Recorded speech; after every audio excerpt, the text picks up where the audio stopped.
Hi there, and welcome to our channel. Today we're going to explore one of the most amazing properties of water, its ability to dissolve so many different substances. We'll find out why water is known as the universal solvent. Ready to dive in? Let's go. First things first, let's take a look at what makes water so special.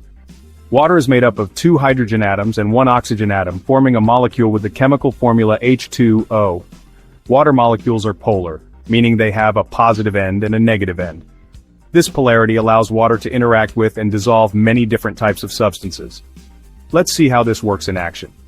When you add salt to water, the positive end of the water molecules is attracted to the negative chloride ions, while the negative end is attracted to the positive sodium ions.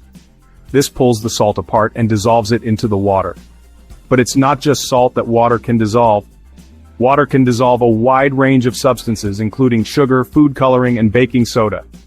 That's why water is called the universal solvent. Water's ability to dissolve so many substances is vital for life on Earth. In plants, water helps transport nutrients from the soil to the leaves.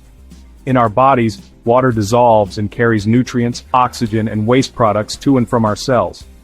However, not all substances dissolve in water. For example, oils and fats do not mix well with water because they are nonpolar.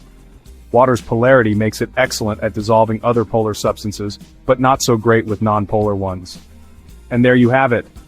Water is truly a remarkable substance with its ability to dissolve so many different things. It's no wonder we call it the universal solvent. Thanks for watching, and don't forget to like, comment, and subscribe for more fun and educational videos. See you next time.